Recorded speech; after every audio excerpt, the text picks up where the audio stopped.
왜 대형 전시나 아트페어는 늘 서울에서만 열릴까? 이런 생각 한 번쯤 해보셨죠? 그런데 이런 아쉬움을 시원하게 해소해줄 대형 아트페어가 열립니다. 바로 화랑미술제인 수원. 한국 최초이자 대표 메이저 아트페어인 화랑미술제는 탄탄한 갤러리 라인업과 풍성한 작품 구성으로 미술 애호가들의 꾸준한 사랑을 받아왔는데요. 이번 화랑미술제 인수원은 기존의 강점을 그대로 살리면서 지역의 특색과 매력을 더해 수원 밀착형 페어로 업그레이드에 찾아오죠. 아름다운 호수뷰의 페어장에서 더 신선하고 젊어진 작품 라인업을 선보이는데요. 올해 화랑미술제 인수원을 놓치면 안 되는 이유와 함께 관람 포인트까지 소개해드릴게요. 그런데 화랑미술제는 왜 갑자기 수원으로 오게 된 걸까요? 그건 바로 수원이라는 도시가 가진 강점 덕분이에요. 먼저 수원은 경기도 중심에 위치해서 교통의 요지예요. 서울에 근접하면서도 용인, 과천 등 주변 지역과도 접근성이 좋아 많은 관람객이 편하게 찾을 수 있죠. 또 최근엔 신도시가 개발되면서 신혼부부나 1인 가구 등 젊은 세대들이 이주해 왔는데요. 그만큼 젊은 미술 애호가와 영 컬렉터들이 대거 유입됐죠. 바로 이 수원에 지난해 처음 화랑미술제가 개최되며 큰 호응을 얻었어요. 복잡한 서울을 벗어난 만큼 아름다운 광교 호수뷰를 배경으로 열린 페어는 모습부터 특별했는데요. 그래서인지 무려 3만 명 이상의 관람객이 다녀가며 초대박을 쳤죠. 매번 서울까지 먼 걸음을 해야 했던 분들은 물론 색다른 아트페어를 찾던 분들까지 사로잡은 이 행사. 그래서 올해 또 열립니다. 심지어 올해는 작년보다 한층 더 업그레이드 됐습니다. 무엇보다 눈에 띄는 건 역대급 라인업이에요. 한국화랑협회에 등록된 104개 갤러리, 600여 명의 작가들이 참여해서 풍성한 볼거리를 준비했죠. 특히 이번 화랑미술제인 수원은 도시의 특성을 담아 지역 밀착형 아트페어로 선보이는데요. 신도시 수원 광교의 주요 주민들인 MZ세대와 신혼부부, 젊은 예비 컬렉터들을 위해 라인업부터 전시 방식까지 싹 달라졌어요. 젊고 참신한 감각의 작가들,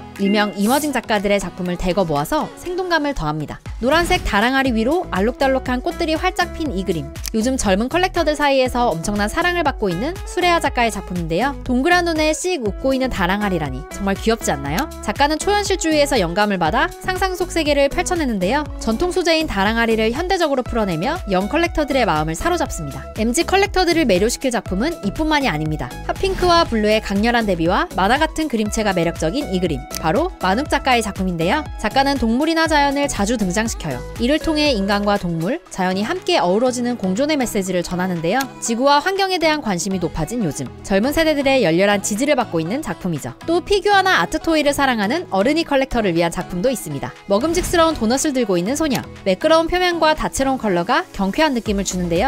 그런데 자세히 들여다보면 소녀의 얼굴은 무표정해요. 사실 이 작품은 현대인들의 끝없는 욕망을 도넛을 들고 있는 소녀로 표현한 것이죠. 이번 화랑미술제에서는 이처럼 MZ 컬렉터들의 감성을 저격할 참신하고 개성 가득한 작품들을 많이 만나보실 수 있습니다. 물론 컬렉팅에 진심인 찐 애호가들을 위한 블루칩 작가들의 작품도 준비되어 있습니다. 힘있게 일필 위주로 그어진 선과 그 아래 작게 그려진 나룻배 하나, 거침없는 붓터치 위에 더해진 약간의 위트가 매력적인 한국 실험미술의 거장 이강소 작가의 작품도 볼 수 있고요. 이외에도 물방울 작가 김창렬, 반색화가 박서보 등 컬렉터들의 마음을 설레게 할 레전드 작가 라인업이 기다리고 있죠. 이게 다가 아니에요. 국내 최초의 아트페어로 오랜 시간 한국 미술계를 이끌어온 화랑미술제. 그동안 쌓아온 탄탄한 기획력과 노하우를 바탕으로 어디서도 볼 수 없었던 꿀잼 프로그램까지 준비했죠. 페어장 안팎으로 정말 다양한 프로그램이 펼쳐지는데요. 먼저 페어장 안에서는 컬렉터들을 위한 토크 프로그램이 열립니다. 초보 컬렉터가 알아야 할 모든 것, 미술품 구매를 위한 기초적인 법률 상식, 세무사가 직접 알려주는 미술품 세금 이야기까지 이제 막 컬렉팅을 시작하는 분들을 위한 알찬 강의도 마련되어 있죠. 또 작가와 작품에 담긴 이야기가 궁금한 분들을 위한 도슨트 프로그램도 있는데요. 매일 2, 3회씩 운영되며 두 가지 테마로 나누어 다르게 진행된다고 해요. 첫 번째 테마는 우리의 이야기가 담긴 예술이라는 주제로 일상의 희노애락이 담긴 작품들을, 두 번째 테마는 컬러, 감정을 담다라는 주제로 색과 그림이 주는 힘을 알 수 있는 작품에 대한 이야기를 들어볼 수 있습니다. 작년 화랑미술제인 수원을 보면요. 실제로 신혼부부나 가족 단위 관람객이 많았습니다. 그래서 올해 역시 페어에 함께 올 어린이들을 위한 키즈 프로그램을 준비했다고 해요. 남녀노소 누구나 예술을 더 가까이서 즐기고 배울 수 있는 특별한 경험. 화랑미술제 홈페이지에서 프로그램에 대한 자세한 정보와 참여 방법을 꼭 확인해 보시면 좋겠죠? 페어장 밖에서도 흥미로운 이벤트는 계속됩니다. 답답한 도심을 벗어나 광교 호수가 한눈에 내려다 보이는 탁 트인 루프탑에서 갤러리스트, 작가, 문화예술계 주요 인사들이 모이는 네트워킹 파티, 갤러리스 나잇이 열려요. 또 열린 광장에서는 누구나 관람할 수 있는 무료 재즈 공연도 펼쳐지죠. 거기다 블루리본 등재 레스토랑과 협업한 와인 시음회도 함께합니다. 잔잔한 호수뷰를 바라보며 예술과 재즈, 와인까지 여름날의 낭만을 공간을 제대로 즐길 수 있죠. 그리고 올해 화랑미술제인 수원을 제대로 즐기는 마지막 꿀팁도 알려드릴게요. 이번 행사는 반려동물들에게도 열려 있습니다. 반려동물 동반 관람객 분들께는 현장에서 펫모차를 대여해준다고 하니까요. 필요하신 분들은 미리 체크해주세요. 또 대중교통을 이용하시는 분들을 위한 셔틀버스도 준비되어 있습니다. 수원역, 수원시립미술관, 광교중앙역을 거쳐 행사장까지 오는 무료 왕복 셔틀버스를 운영한다고 하니 적극 활용해보세요. 지역 밀착형 아트페어로 한층 업그레이드된 2025 화랑미술제인 수원. 올해도 역대급 볼거리와 즐길거리로 가득합니다. 보다 많은 사람들이 예술을 즐기고 작품을 소장할 기회를 제공하겠다는 미션 아래 50년간 한국 미술계에서 독보적인 역할을 해온 화랑미술제가 또 어떤 새로움을 보여줄지 기대되는데요. 이번 페어는 6월 27일부터 6월 29일까지 수원 컨벤션센터에서 열립니다. 티켓은 구글티켓에서도 만나볼 수 있습니다. 서울에서만 열리는 아트페어에 아쉬움 한가득이었던 미술 애호가 분들이라면 이번 기회 절대 놓치지 마세요.